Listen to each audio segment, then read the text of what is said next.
जैसे कि जानते हैं हम लोग एस के झा सामान्य विज्ञान को स्टडी कर रहे हैं। उनमें से सामान्य विज्ञान में से फिजिक्स को हम लोग स्टडी कर रहे हैं। फिजिक्स में हम लोग प्रकाश चैप्टर को स्टडी कर रहे हैं। उनमें से अब तक हम लोगों ने 200 नंबर तक क्वेश्चन को स्टडी कर चुके हैं। आज की इस वीडियो के माध्यम से हम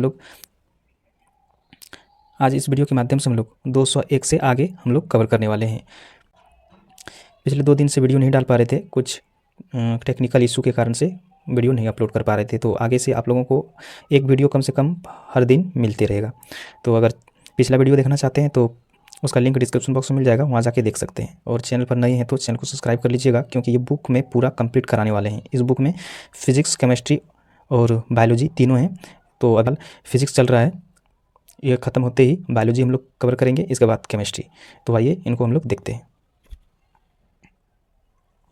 1 नंबर है, जब प्रकाश एक माध्यम से दूसरे माध्यम में प्रवेश करता है तो खाली जगह। जब प्रकाश एक माध्यम से दूसरे माध्यम में प्रवेश करता है तो क्या होता है? तो होते हैं आपतित किरण आपतन बिंदु पर अभिलंब और आपतित किरण सभी एक ही तल में होता है। तो इसका राइट आंसर हो जाएगा, क्या हो जाएगा? ये हो जाएगा बी नंबर। आगे निम्नलिखित में से कौन सा आरेख मुख्य अक्ष के समांतर आपतित प्रकाश किरण के लेंस के माध्यम से अपवर्तन के बाद के मार्ग को सही ढंग से निरूपित करता है? यानी कि यहाँ पर ऑप्शन दिया हुआ है, इन चारों में से कौन सा सही निरूपित करता है? तो कौन सा निरूपित सही करता है? तो ये हो जाएगा, इसका राइट आंसर हो जाएगा डी नंबर, ये निरूपित करता है। क्योंकि इसका जो प्रकाश किरण जो है ये सीधा किस पे पड़ रहा है? तो ये एफ पर यानी फोकस पर पड़ रहा है। 203 नंबर है, वस्तु को अवतल दर्पण के सामने कहाँ रखने पर छोटा प्रतिबिंब निर्मित होता है? वस्तु को अवतल दर्पण के सामने कहाँ रखने पर छोटा प्रतिबिंब निर्मित होता है? तो वक्रता केंद्र से परे, वक्रता केंद्र से परे रखने पर। आगे है, इनमें से कौन सा बिंदु हमेशा गोलीय दर्पण के मुख्य अक्ष पर स्थित होते हैं? इनमें से कौन सा बिंदु हमेशा गोलीय दर्पण के मुख्य अक्ष पर स्थित होते हैं? तो कौन सा होता है? तो ये कौन सा होगा? तो ये हो जाएगा,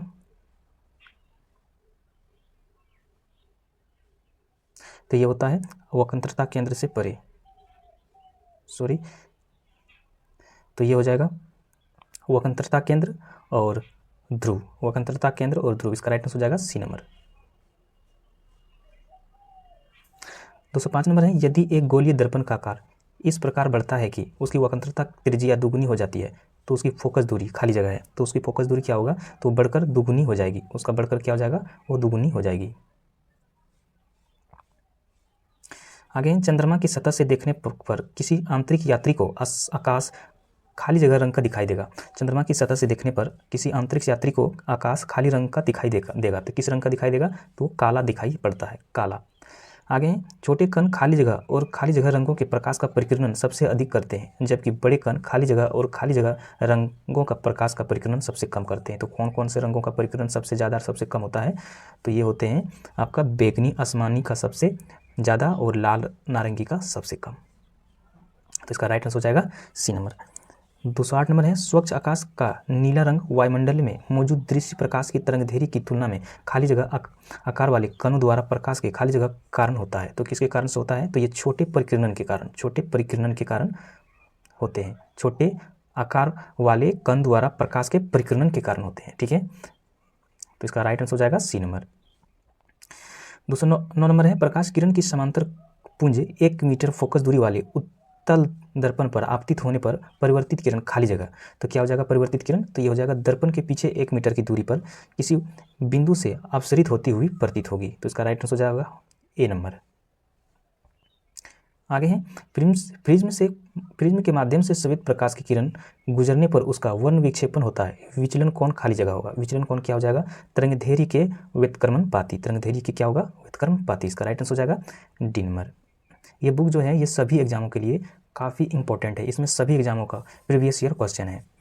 तो आप जो भी एग्जाम का तैयारी कर रहे हैं इनको एक बार जरूर पढ़ लें, ये सभी एग्जामों का प्रीवियस ईयर क्वेश्चन है। 211 नंबर है, बैगनी, हरे, नारंगी और पीले रंगों में से किस रंग का अपवर्तनांक सबसे कम होगा? तो किसका अपवर्तनांक सबसे कम होता है? तो नारंगी का अपवर्तनांक सबसे कम होता है। 212 नंबर है, एक आपतित किरण अवतल दर्पण के फोकस से होकर गुजरती है, परिवर्तित किरण है। परिवर्तित किरण कौन सा हो जाएगा? तो परिवर्तित किरण हो जाएगा आपका मुख्य अक्ष के समांतर होती है, मुख्य अक्ष के समांतर होती है। आगे है, निम्न में से किस प्रकार के प्रतिबिंब पर्दे पर प्राप्त किया जा सकता है? निम्न में से किस प्रकार का प्रतिबिंब पर्दे पर प्राप्त किया जा सकता है? तो ये वास्तविक और बड़ा और वास्तविक और छोटा, ये दोनों प्रतिबिंब जो है ये पर्दे पर प्राप्त किया जा सकता है। तो इसका राइट आंसर हो जाएगा बी नंबर। आगे है, एक धुएं से भरे कमरे में प्रवेश करने पर प्रकाश की एक बारीकी किरण उसमें से किसके कारण दिखाई देता है? तो किसके कारण से दिखाई देता है? प्रकाश के परिकिरणन के कारण, प्रकाश के परिकिरणन के कारण ये दिखाई देता है। इसका राइट आंसर हो जाएगा डी नंबर। आगे है, किसी उत्तल दर्पण के मुख्य अक्ष के अनुदिश आपतित प्रकाश किरण के लिए आपतन कोण क्या होगा? तो आपतन कोण कितना होता है? ये 0 डिग्री होता है।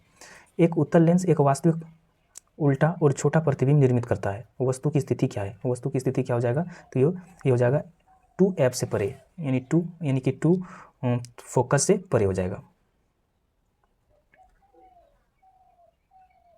निम्नलिखित में से कौन सा संबंध उत्तल दर्पण द्वारा उत्पन्न आवर्धन m को सही ढंग से दर्शाता है? तो कौन सा सही ढंग से दर्शा रहा है? तो ये हो जाएगा ए नंबर।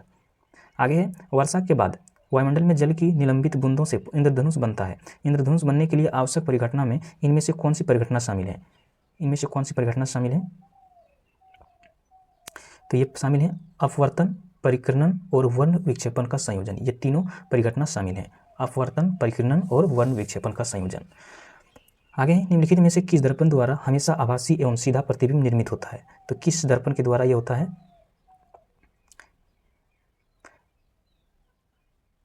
तो ये होते हैं उत्तल दर्पण और समतल दर्पण, दोनों से ये होते हैं। तो इसका राइट आंसर हो जाएगा ए नंबर। आगे है, एक सफेद प्रकाश पुंज किसी त्रिभुजाकार कांच के प्रिज्म के माध्यम से वर्ण विक्षेपित होकर 7 रंगों के एक परिपट्टिका निर्मित करता है। इनमें से कौन सा कथन सही है? तो इनमें से जो कथन दिया हुआ है इनमें से कौन सा कथन सही है? इसमें से कथन जो दिया हुआ है डी नंबर, इसमें कट गया है।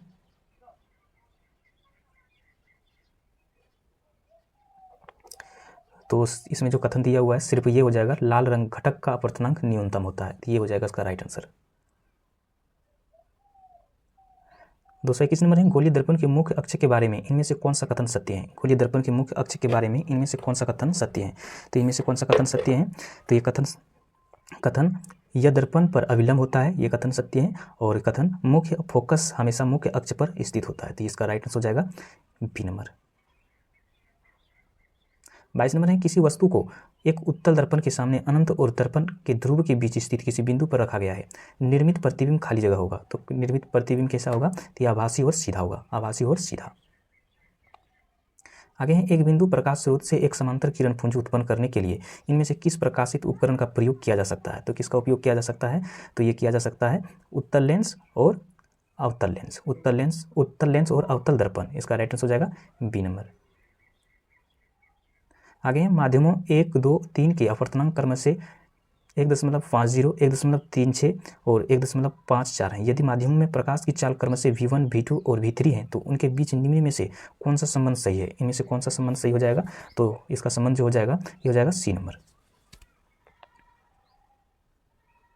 आगे एक अवतल दर्पण मुख्य अक्ष पर किस स्थान पर किसी वस्तु का अत्यधिक छोटा वास्तविक और उल्टा प्रतिबिंब निर्मित करता है? तो किस पे निर्मित करता है? तो ये फोकस पर। यदि अपवर्तनांक का मान बढ़ता है तो खाली जगह, अपवर्तनांक का मान बढ़ता है तो क्या होगा? तो ये हो जाएगा प्रकाश की दिशा में विचलन बढ़ता है। प्रकाश की दिशा में क्या होता है? विचलन बढ़ता है। इसका राइट आंसर हो जाएगा ए नंबर। आगे है, मुख्य अक्ष पर स्थित वह बिंदु जो गोलीय दर्पण के वक्र पृष्ठ से समान दूरी पर होते हैं खाली जगह कहलाते हैं। तो क्या कहलाते हैं ये? तो ये मुख्य फोकस कहलाते हैं। आगे गोलीय दर्पण के लिए वक्रता त्रिज्या r और फोकस दूरी f के माध्यम से सही संबंध क्या होगा? तो इनमें से सही संबंध क्या हो जाएगा? ये हो जाएगा आपका r/2 = f, यानी कि f = r/2 हो जाएगा। आगे किसी वस्तु को एक अवतल दर्पण के सामने इनकी फोकस दूरी से 3 गुनी दूरी पर रखा गया है तो प्रतिबिंब खाली जगह बनेगा। प्रतिबिंब क्या बनेगा? तो प्रतिबिंब बनेगा f और c के बीच स्थित किसी बिंदु पर, f और c के बीच स्थित किसी बिंदु पर बनेगा। 230 नंबर है, किसी वस्तु को एक अवतल दर्पण के सामने उसके फोकस f और ध्रुव p के बीच स्थित किसी बिंदु पर रखा गया है। प्रतिबिंब खाली जगह स्थित किसी बिंदु पर बनेगा। किस बिंदु पर? किसी बिंदु पर बनेगा और खाली जगह होगा। तो क्या हो जाएगा इसका? ये दर्पण के पीछे बनेगा और कैसा बनेगा? और उसका प्रतिबिंब बड़ा बनेगा। इसका राइट आंसर हो जाएगा बी नंबर। आगे किसी वस्तु को 4.0 डायोप्टर क्षमता वाले लेंस के मुख्य अक्ष पर 30 सेंटीमीटर की दूरी पर रखा गया है, तो निर्मित प्रतिबिंब क्या होगा? निर्मित प्रतिबिंब क्या हो जाएगा? ये वास्तविक और उल्टा होगा। आगे अवतल दर्पण द्वारा प्रकाश के परिवर्तन के संबंध में निम्नलिखित में से सही गुणधर्म का चयन कीजिए। इनमें से सही गुणधर्म का कौन सा होगा? तो इनमें से हो जाएगा प्रकाश परिवर्तन के नियमों का पालन नहीं करता, और ये हो जाएगा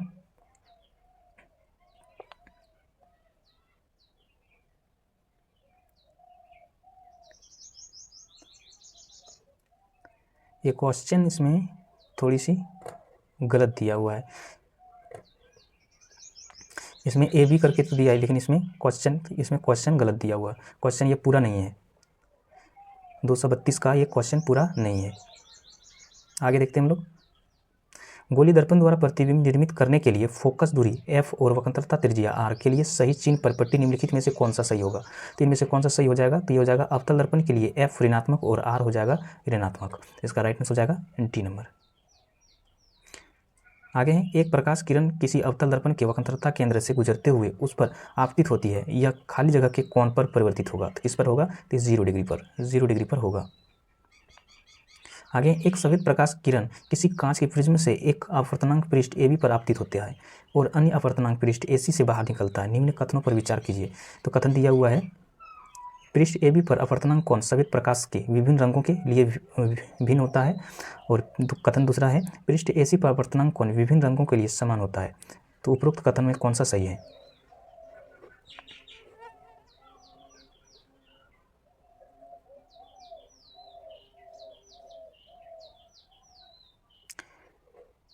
इसमें भी इस क्वेश्चन में भी यहाँ पर पूरा नहीं किया है, ये भी क्वेश्चन पूरा नहीं है। आगे कांच के प्रिज्म से होकर गुजरने वाले सफेद प्रकाश के किस रंग घटक का विचलन अधिकतम होता है? कांच के प्रिज्म से होकर गुजरने पर सफेद प्रकाश के किस रंग घटक का विचलन सबसे अधिक होता है? तो ये वेगनी का होता है। आगे एक गोलीय दर्पण द्वारा उत्पन्न आवर्धन निम्नलिखित में से किसके बराबर होगा? तो ये किसके बराबर होगा? तो ये होता है प्रतिबिंब की ऊंचाई बटे वस्तु की ऊंचाई, ये होता है। इसका राइट आंसर हो जाएगा ए नंबर। आगे है, एक गोलीय दर्पण एक किरण पुंज को मुख्य अक्ष पर किसी दिए गए बिंदु पर अपसरित करता है। दर्पण के बारे में इनमें से कौन सा कथन सत्य है? तो इनमें से कौन सा कथन सत्य हो जाएगा? ये हो जाएगा प्रयुक्त दर्पण अवतल है और सारी अभिसरण बिंदु दर्पण के मुख्य फोकस से हैं। तो इसका राइट आंसर हो जाएगा डी नंबर। आगे किसी वस्तु को एक उत्तल लेंस के मुख्य अक्ष पर f1 और 2f2 के बीच स्थित किसी बिंदु पर रखा गया है, इसका निर्मित प्रतिबिंब खाली जगह होता है। तो इसका निर्मित प्रतिबिंब क्या हो जाएगा? वास्तविक और बड़ा होगा, वास्तविक और बड़ा। आगे किसी वस्तु को -10 डायोप्टर शक्ति वाले लेंस के मुख्य अक्ष पर 15 सेंटीमीटर की दूरी पर रखा जाता है, तो बनने वाली छवि है। तो बनने वाली छवि क्या हो जाएगा? यह हो जाएगा वर्चुअल एंड इरेक्ट। इसका राइट आंसर हो जाएगा ए नंबर। आगे नीले और लाल प्रकाश को समान मात्रा में मिश्रित करने पर खाली जगह रंग का प्रकाश निर्मित होता है। तो किस रंग का निर्मित होगा? तो ये मेजेंटा रंग का ये होगा। आगे किसी वस्तु को 15 सेंटीमीटर फोकस दूरी वाले उत्तल लेंस के मुख्य अक्ष पर 40 सेंटीमीटर की दूरी पर रखा गया है। लेंस द्वारा उत्पन्न आवर्धन खाली जगह होगा, प्रतिबिंब खाली जगह होगा। तो ये कितना हो जाएगा? ये हो जाएगा आपका 1 से कम, और क्या होगा? उल्टा होगा। इसका राइट आंसर हो जाएगा सी नंबर। आगे सफेद प्रकाश वाले परिवेश में दूध सफ़ेद दिखाई देता है क्योंकि दूध में मौजूद कण उस पर पड़ने वाले सफेद प्रकाश में मौजूद विभिन्न रंगों की तरंगदैर्घ्य की तुलना में खाली जगह होते हैं, और सफेद प्रकाश की ये सभी रंग खाली जगह मात्रा में परिकीर्णित होते हैं। तो इसका क्या हो जाएगा? बड़े, लगभग और समान। तुलना में बड़ा होगा, और सफेद प्रकाश का सभी रंग क्या हो जाएगा? लगभग समान मात्रा में परिकीर्णित होंगे। इसका राइट आंसर हो जाएगा बी नंबर। आगे दो पारदर्शी माध्यमों में पृथक करने वाले एक इंटरफेस पर आपतित एक प्रकाश किरण को मार्गचित्र में दर्शाया गया है। तो माध्यम ए के सापेक्ष माध्यम बी के अपवर्तनांक को किसके द्वारा दर्शाया जा सकता है? तो किसके द्वारा दर्शाया जा सकता है? तो ये n ग्रेटर देन 1 से दर्शाया जा सकता है। तो इसका राइट आंसर हो जाएगा ए नंबर। गोलीय दर्पणों द्वारा परिवर्तन के संबंध में निम्न में से कौन से सही है? तो इनमें से कौन सा सही है? तो ये सही है, उत्तल दर्पण किरण पुंज को अपसरित कर सकता है। तो ये हो जाएगा इसका राइट आंसर सॉरी, ये राइट आंसर हो जाएगा ए नंबर। यदि वस्तु की ध्रुव और फोकस के बीच रखा जाता है तो अवतल दर्पण प्रकाश किरण को अपसरित कर देगा। आगे, पेंसिल को पानी में डुबाने पर क्या होता है? पेंसिल को पानी में डुबाने से क्या होता है? पेंसिल मुड़ी हुई दिखाई देता है। ये किसके कारण से? प्रकाश परावर्तन के कारण से। आगे, जब एक दूसरे के समांतर आसमानी और नारंगी प्रकाश को प्रिज्म से गुजारा जाता है तो खाली जगह होता है। तो क्या होता है ये? तो ये होता है आसमानी रंग की किरण अधिक झुकेगा। आसमानी रंग की किरण अधिक झुकेगी। इसका राइट आंसर हो जाएगा ए नंबर। आगे, खाली जगह का उपयोग करते हुए अपवर्तनांक का मान की गणना की जा सकती है। खाली जगह का उपयोग करते हुए अपवर्तनांक की मान की गणना की जा सकती है। तो किसकी गणना किया जा सकता है? तो ये स्नेल का नियम से, स्नेल का नियम का उपयोग करके। आगे, आकाश नीला क्यों दिखाई देता है? आकाश नीला क्यों दिखाई देता है? तो किसके कारण से दिखाई देता है? तो ये निम्न तरंगदैर्घ्य के प्रकाश के परिकिरण के कारण, निम्न तरंगदैर्घ्य के प्रकाश के परिकिरण के कारण आकाश नीला दिखाई देता है। इसका राइट आंसर हो जाएगा बी नंबर। आवर्धन का मात्रक क्या है? आवर्धन का मात्रक क्या होता है? आवर्धन का मात्रक होता है इनका मात्रक कुछ नहीं होता है, इनका मात्रक कुछ नहीं होता है। 20 सेंटीमीटर फोकस दूरी वाले आवर्तन दर्पण से अवतल दर्पण के परावर्तन द्वारा आभासी और सीधा प्रतिबिंब प्राप्त करने के लिए वस्तु का खाली जगह रखा जाना चाहिए। तो कहाँ पर रखा जाना चाहिए? 0 से 20 सेंटीमीटर के बीच, 0 से 20 सेंटीमीटर के बीच रखा जाना चाहिए। आगे, निम्नलिखित में से कौन सा कथन सत्य है? इनमें से कथन कौन सा सत्य है? यह तो कथन सत्य हो जाएगा इसका।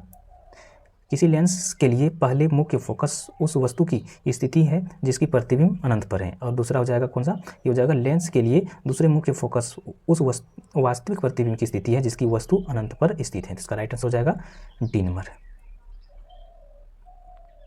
आगे, खाली जगह एक उपयुक्त दर्पण होता है जिसे एक बिंदु पर सूर्य का प्रकाश केंद्रित करने के लिए प्रयोग किया जा सकता है। तो क्या हो जाएगा? ये अवतल दर्पण, अवतल दर्पण। आगे, किसी प्रिज्म पर सफेद प्रकाश आपतित होने पर इसका वर्ण विक्षेपण होता है। इस संदर्भ में सही विकल्प का चयन कीजिए। इस संदर्भ में सही विकल्प कौन सा हो जाएगा? तो इसका सही विकल्प हो जाएगा आपका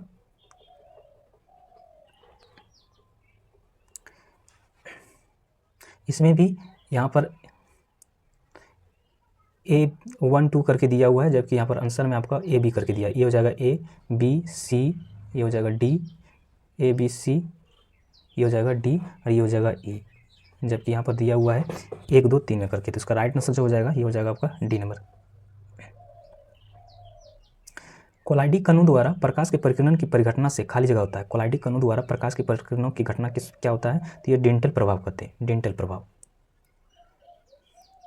आगे, अपवर्तनांक हवा में प्रकाश की चाल और माध्यम में प्रकाश की चाल के साथ मध्य सही संबंध क्या होगा? इसमें से क्या हो जाएगा? ये हो जाएगा आपका μ = c/v। इसका राइट आंसर हो जाएगा डी नंबर।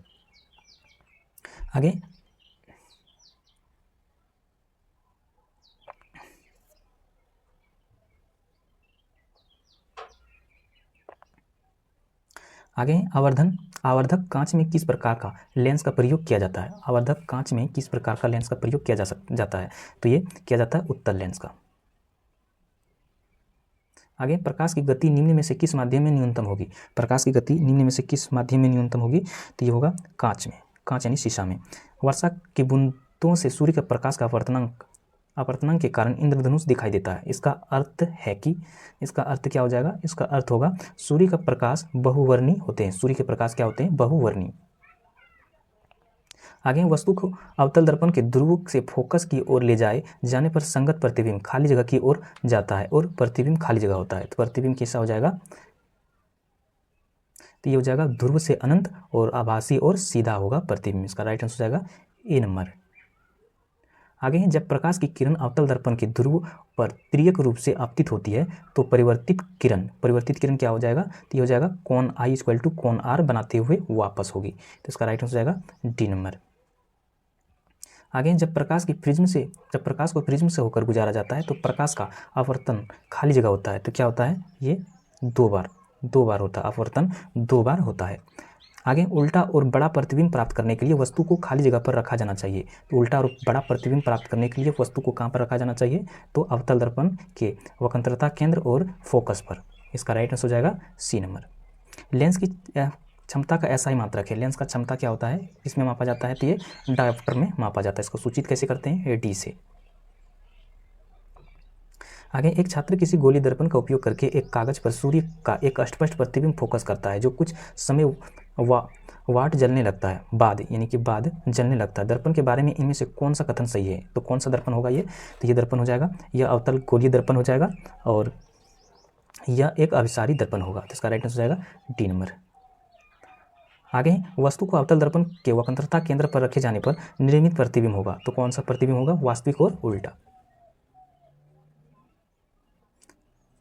आगे निम्नलिखित चित्र में आपतित किरण और निर्गत किरण को क्रम से किसके द्वारा दर्शाया गया है?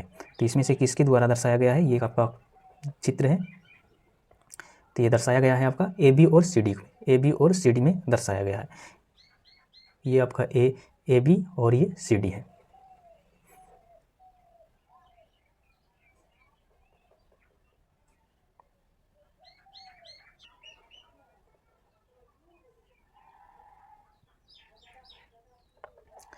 आगे एक प्रकाश किरण दो माध्यम को पृथक करने वाले एक इंटरफेस पर उसके अभिलंब के अनुदिश आपतित होती है। आपतित किरण और अपवर्तित किरण के बीच का कोण खाली जगह के बराबर होगा। तो किसके बराबर होगा? तो ये 0 डिग्री पर। आगे माध्यम 1 से माध्यम बी की ओर जाते समय एक प्रकाश किरण अभिलंब की ओर झुकती है। इनमें से कौन सा कथन सही है? तो इनमें से कौन सा कथन सही हो जाएगा? तो ये हो जाएगा आपका बी और सी, यानी कि एक माध्यम ए में प्रकाश की चाल माध्यम बी की तुलना में अधिक है और माध्यम बी का अपर्तनांक माध्यम बी के ए का अपर्तनांक में अधिक है। तो इसका राइट आंसर हो जाएगा डी नंबर। आगे गहरे समुद्र में पानी का रंग नीला किसके कारण दिखाई देते हैं? गहरे समुद्र में पानी का रंग नीला किसके कारण दिखाई देता है? तो प्रकाश के परिकिरणन के कारण। आगे उत्तल दर्पण का मुख्य फोकस खाली जगह स्थित होते हैं। तो किसके स्थित होते हैं? कहाँ पे? ये दर्पण के पीछे। आगे निम्न कथनों पर विचार कीजिए। कथन है बादलों में मौजूद कण सूर्य से आने वाले सफेद प्रकाश में मौजूद विभिन्न रंगों की तरंगदैर्घ्य की तुलना में बड़े होते हैं। और कथन 2 है सफेद प्रकाश के सभी रंग लगभग समान मात्रा में परिकिरणित होते हैं। तो उपरोक्त में से कौन से कथन हमें धूप के दौरान बादलों के सफेद रंग को समझने में मदद करते हैं? तो ये कौन सा हो जाएगा? ये हो जाएगा आपका, ये हो जाएगा केवल ए। ये ए और बी इसको मान लीजिएगा।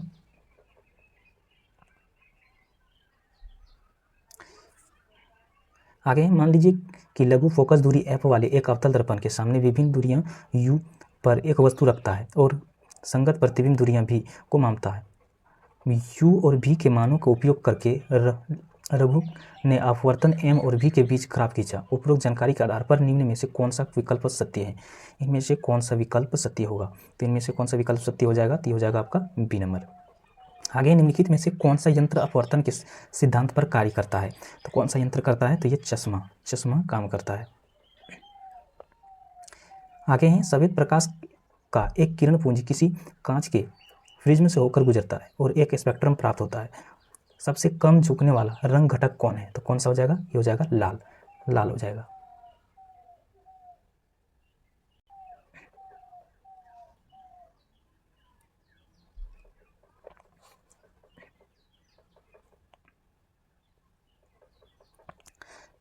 आगे है वाहन के पार्श्व दर्पण द्वारा निर्मित प्रतिबिंब की प्रकृति किस प्रकार की होगी? तो किस प्रकार की होती है? तो आभासी और सीधी।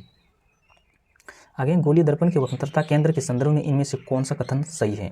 कौन सा कथन सही हो जाएगा? ये हो जाएगा ए नंबर, यानी गोलीय दर्पण के वक्रता केंद्र से गुजरने वाली प्रकाश किरण विपरीत दिशा में अपने पथ का पुनः अनुरेख करती है। और ये हो जाएगा गोलीय दर्पण के वक्रता केंद्र पर निर्मित प्रतिबिंब वस्तु के समानाकार का होता है और गोलीय दर्पण के वक्रता केंद्र पर निर्मित प्रतिबिंब वास्तविक और उल्टा भी होता है। तो उसका राइट आंसर हो जाएगा ए नंबर। आगे निम्नलिखित तालिका में आपतित प्रकाश किरण की दिशा और परिवर्तित प्रकाश किरण की दिशा दो अलग अलग स्तंभों में दी गई है। स्तंभ ए और स्तंभ बी, स्तंभ 1 और स्तंभ 2 में सम्मिलित कीजिए। तो इसमें से कौन सा सम्मिलित हो जाएगा? ये सम्मिलित कैसे हो जाएगा? ये हो जाएगा इसका सम्मिलित, ये हो जाएगा सी नंबर, यानी कि ए को आर से, ये इसमें तो मिलना संभव नहीं है, इसमें मिलना थोड़ा दिक्कत होगा। इसे आप लोग देख लीजिएगा, इसका स्क्रीनशॉट लेके आप लोग इसको देख लीजिएगा। इसका राइट आंसर हो जाएगा सी नंबर।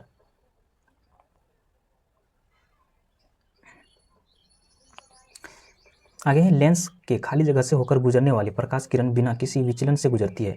लेंस से खाली जगह से होकर गुजरने वाली प्रकाश किरण बिना किसी विचलन से गुजरती है, तो कैसे? प्रकाशिक केंद्र से। आगे निम्नलिखित में से किस प्रकार के परिकिरण की परिघटना का उपयोग करके नहीं समझाया जा सकता है? तो किसका? तो ये तारों का टिमटिमाना। आगे लाल रंग का प्रकाश कोहरे या धुएं से खाली जगह पर किरणित होते हैं क्योंकि इसकी तरंगदैर्घ्य सफेद प्रकाश के अन्य रंग घटकों की तरंगदैर्घ्य की तुलना में खाली जगह होते हैं। तो इसका क्या हो जाएगा? सबसे कम परिकिरणित होते हैं लाल रंग के और अन्य रंग की तरंगदैर्घ्य की तुलना में सबसे कम होते हैं। तो इसका राइट आंसर हो जाएगा ए नंबर। आगे जब सूर्य का प्रकाश किसी घने जंगल के वितान से होकर गुजरता है तो कुहासे में जल की छोटी छोटी बूंदें प्रकाश को खाली जगह करती है और डिंटल प्रभाव दिखाई देते हैं। तो इसका क्या हो जाएगा? ये परिकिरणित हो जाएगा। आगे परिकिरणित प्रकाश का रंग परिकिरणित होने वाले कणों के आकार पर निर्भर करता है। अति सूक्ष्म कण मुख्य रूप से खाली जगह प्रकाश का परिकिरण करता है। तो क्या हो जाएगा? ये हो जाएगा नीला। वायुमंडल की अनुपस्थिति में आकाश का रंग कैसा होगा? तो वायुमंडल की अनुपस्थिति में आकाश का रंग कैसा होगा? तो ये काला दिखाई देता है। आगे खाली जगह के कारण जब प्रकाश किसी माध्यम से निलंबित कणों से होकर गुजरता है तो प्रकाश का कुछ भाग अवशोषित होता है और सभी दिशाओं में उत्सर्जित यानी फैल जाता है। तो किस का हो जाएगा? प्रकाश के परिकिरण के कारण। आगे निम्नलिखित में से प्रकाश के परिकिरण का अनुप्रयोग की पहचान कीजिए। ये तो क्या हो जाएगा? ये डिंटल प्रभाव जो है प्रकाश का परिकिरण है। सूर्य का लाल और आकाश का नीला दिखाई देना, ये भी प्रकाश का परिकिरण है। और ये हो जाएगा खतरे के संकेत का लाल होना, तो ये भी क्या है? प्रकाश का परिकिरण का घटना। इसका राइट आंसर हो जाएगा बी नंबर। आगे किसी अवतल दर्पण का फोकस इसके ध्रुव से 16 सेंटीमीटर की दूरी पर स्थित है तो इसका वक्रता केंद्र ध्रुव से खाली जगह की दूरी पर स्थित होगा। तो कितना दूरी पर होगा? तो ये हो जाएगा 32 सेंटीमीटर पर। इनमें से कौन सा बिंदु हमेशा गोलीय दर्पण के मुख्य अक्ष पर स्थित होता है? इनमें से कौन सा बिंदु हमेशा गोलीय दर्पण के मुख्य अक्ष पर स्थित होता है? तो किस में होगा? तो ये हो जाएगा वक्रता केंद्र और ध्रुव पर होगा। आगे चित्र में प्रदर्शित किए गए अनुसार पी, क्यू, आर और एस एक अवतल दर्पण की सतह पर स्थित 4 बिंदु है। यदि बिंदु पी, क्यू, आर, एस से वक्रता केंद्र की दूरी क्रमशः R1, R2, R3 और R4 के मध्य सही संबंध क्या है? तो इसका सही संबंध क्या हो जाएगा? तो इसका सही संबंध हो जाएगा बी नंबर।